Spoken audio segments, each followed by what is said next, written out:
So basically, in the last video, the whole comment section was filled with दीदी maths के लिए कुछ ले आओ. So here we are, maths के लिए आपको exactly क्या करना चाहिए during this time so that आपका best output निकल के आए. Well, we have different categories of students and सबकी preparation अलग अलग होती है, right?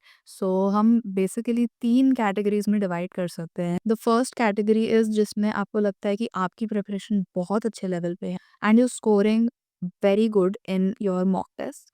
जो बहुत कम बच्चे होंगे इस टाइम पे. And the second category is in which you feel कि आपने कुछ-कुछ पढ़ रखा है, कुछ-कुछ छोड़ रखा है, ये आता है, ये नहीं आता. सब कुछ भी पढ़ रखा है तो लग रहा है कि यार नहीं आता, आता है, ये आता है, वो नहीं आता. वैसे टाइप की कैटेगरी है जिसमें मेजॉरिटी बच्चे इसी में होंगे. Okay and the third category is कि आप एक्चुअली ज़ीरो से स्टार्ट कर रहे हो and you haven't done anything at all. So तीनों कैटेगरीज के लिए मैं बता देती हूँ कि बेस्ट वे आउट अभी क्या है. So the method is more or less the same for all the three categories with slight differences होंगे in all three. First step is to identify in which category you lie, because 3 categories mainly होती है maths में बच्चों की. And the first one is जिसमें आपको लगता है आपके बहुत अच्छे नंबर आ रहे हैं, मॉक्स में आप फोड़ रहे हो, सब कुछ अच्छा चल रहा है, बस आपको लास्ट में समझ नहीं आ रहा कि क्या करना चाहिए. वैसे आई थिंक ऐसे बच्चे बहुत कम होंगे. आप अगर इस कैटेगरी में हो तो बहुत अच्छी बात है, बिकॉज़ इस कैटेगरी में मेजॉरिटी बच्चे नहीं होते हैं. मेजॉरिटी बच्चे होते हैं सेकंड कैटेगरी में, जिनको लगता है कि उन्होंने कुछ-कुछ पढ़ रखा है, कुछ-कुछ छोड़ रखा है एंड एक कुछ पढ़ा भी है तो वो ढंग से नहीं पढ़ा है, अप्लाई नहीं कर पा रहा हूँ, पीवाईक्यूज़ नहीं किए हैं. दैट कैटेगरी मैं भी उसी में थी, क्योंकि मैं कितना भी पढ़ लेती थी, मेरे को ना मतलब ऐसा होता नहीं था कि मैं मॉक में जाके फोड़ के आ गई, बहुत अच्छा चला गया मॉक टेस्ट. नहीं, मेरे मैक्सिमम 4 या 5 सवाल ही होते थे. So you don't have to be demotivated by that as well. And the third category is जिसमें आपने कुछ नहीं पढ़ रखा, आपको कुछ भी नहीं आता, you are starting from zero. So तीनों कैटेगरी वाले बच्चों के लिए अलग-अलग टेक्निक्स है. प्लीज़ अच्छे से देख लो, आपको जहाँ पे जाना है स्किप करके देख लो अपना वाला part, do not waste time. सबका सुनने की ज़रूरत नहीं है. Okay, if you are in the first category, give as many mocks as possible, या जो भी शेड्यूल आप अभी तक फॉलो कर रहे हो, keep following that. And maths में specifically if you feel that आपके किसी पर्टिकुलर टॉपिक में मार्क्स ज़्यादा जा रहे हैं, हर मॉक में आप उसी में कुछ गड़बड़ कर रहे हो, देन फोकस ऑन दैट, क्योंकि अब आपका लाइक हो चुका है, एक अच्छा लेवल अटेन हो चुका है, आपको इससे ऊपर ही जाना है. तो you have to focus on your weak points. Now coming to the second category जिसमें मोस्ट प्रोबेबली आप होंगे. इसमें हमें बेसिकली करना क्या है कि सिलेक्टिव होकर पढ़ाई करो एंड सारे टॉपिक्स का सब कुछ पढ़ने की कोशिश मत करना. बिकॉज़ अगर आपने थोड़ा-थोड़ा पढ़ रखा है तो जितना थोड़ा-थोड़ा पढ़ रखा है उसको भाई अच्छे से पढ़ के चले जाओ, क्योंकि आप वो वाले टॉपिक्स देखो जो आपको आते हैं, उनको अच्छे से करो. ऐसे करो that you do the PYQs along with the topics.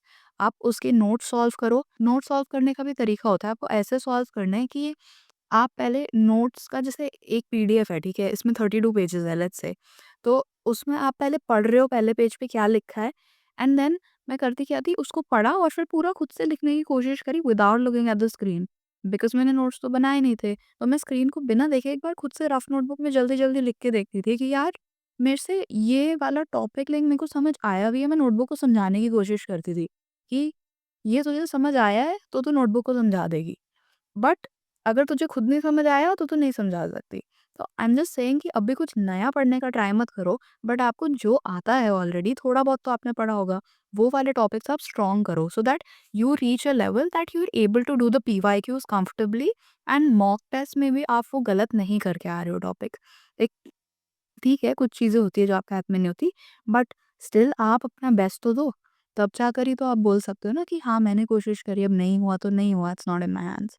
ये तीनों कैटेगरीज़ में ऑब्वियसली हमें स्कोर बूस्ट करना है, बट बिफोर द एग्ज़ाम आपका टेम्परामेंट, आपका कॉन्फिडेंस, सब कुछ बहुत मैटर करता है एंड वो आएगा पीवाईक्यूज़ करने से. क्योंकि जब तक आपको पता ही नहीं है पिछले सालों में कैसे सवाल पूछे गए हैं, you are not gonna feel that confident and आपको लगेगा कि आपने पढ़ तो रखा है यार, बट डर लग रहा है पेपर से पहले. थोड़ा-सा डर इज़ ओके, बट इतना डर कि आपसे सवाल ही नहीं हो पा रहे पेपर में, एंड क्योंकि आपको फिर एक्चुअली नहीं आता है. जो अभी भी आप ठीक कर सकते हो, doing PYQs now is also like okay. अभी भी कुछ करोगे तो कहीं न कहीं अच्छी जगह निकल जाओगे. Also another very important point is, अगर आप सेकंड कैटेगरी में हैं then please do not run behind completing the entire syllabus, because आप इवेंचुअली नोटिस करोगे दैट आप शुरू सब करते हो आप ख़त्म कुछ नहीं करते। Like you start a new chapter every single day but you never finish that chapter.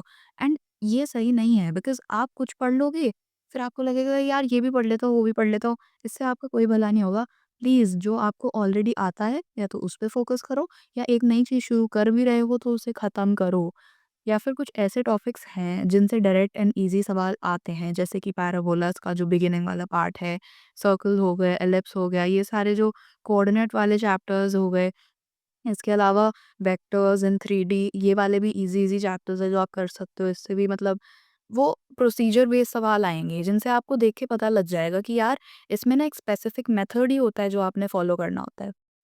And apart from this जो हेवी वेटेज वाले चैप्टर्स हैं जैसे कि पूरा कैलकुलस हो गई, उसमें आपको जितना आता है आप उतना करके जाओ। इंटीग्रेशन में भी ऐसे ही सवाल होते हैं कि आप एक स्पेसिफिक मेथड फॉलो कर लोगे तो आपका आंसर आ जाएगा। इसके अलावा for statistics I would say कि लास्ट डे पे प्लीज़ फॉर्मूला रिवाइज़ करके कुछ पीवाईक्यूज़ कर लेना बिकॉज़ इससे एक डायरेक्ट सवाल आता ही है।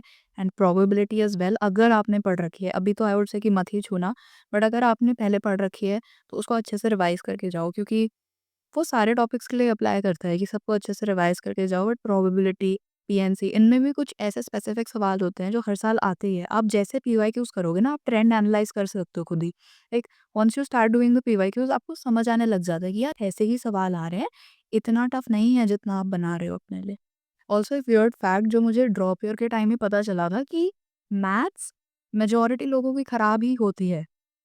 अगर आप 5 सवाल सही करके आ जाओ ना मैथ्स में, आपके 20 नंबर बनते हैं 100 में से, एंड उसी में आप 90 परसेंटाइल लाते हो। मतलब 90% जनता से आप ऊपर हो, अगर आप मैथ्स में सिर्फ 5 सवाल करके आ जाते हो। एंड 5 सवाल करना इतनी बड़ी बात भी नहीं है। Like if you think about it कि यार ओके, इतने सारों में से यार 25 सवाल में से 5 तो मैं कर ही सकती हूँ ना, और मैं करके आऊँगी तो मैं सही करके आऊँगी।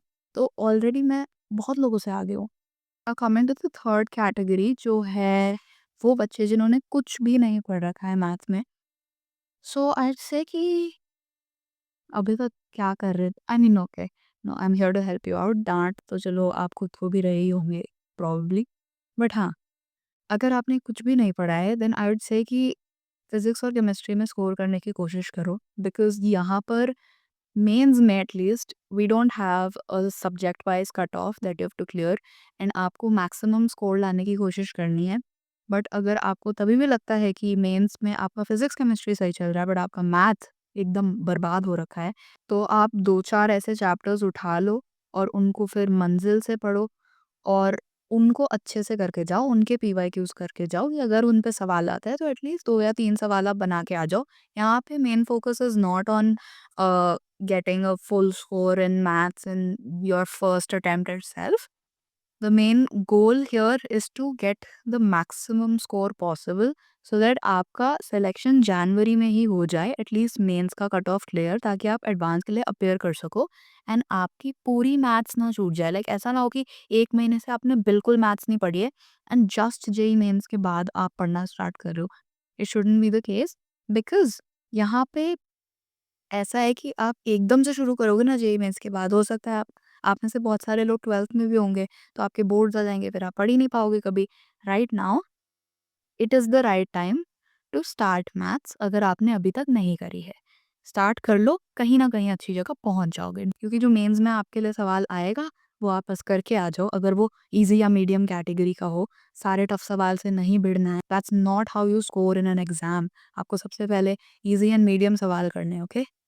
प्लीज़ डोंट गेट डिमोटिवेटेड अगर सवाल ना हो रहे हो, बिकॉज़ सवाल किसी से नहीं होते हैं। कुछ-कुछ बच्चे अच्छा कर लेते हैं बट मुझसे खुद नहीं होते थे मैथ्स के सवाल। बट कोशिश करने से आप कुछ भी कर सकते हो। So please believe in yourself, मेहनत करते रहो and please tell me in the comments आपको और कोई डाउट है तो I will make a video on that. अभी तो इंटर आईआईटी की वजह से मैं थोड़ा बिज़ी चल रही हूँ, but I am trying my best कि यार ये तभी बिज़ी हो जाए। तुम्हारा ये वाला टाइम ना बहुत इंपॉर्टेंट होता है। इस पे अगर आप मिसगाइड हो गए ना तो आपका पूरा प्रिपरेशन बर्बाद हो सकता है। तो प्लीज़, मतलब मैं जो बोल रही हूँ वो दिमाग में बिठाओ। ऐसा नहीं है कि बस सुन के छोड़ दिया। Try to implement that as well, okay? So खुद पे भरोसा रखो, मेहनत करते रहो, डेफिनिटली अच्छा करोगे। Bye bye, love you all. Please do tell me in the comments अगर कोई और डाउट आए। I am here to help you out. See या।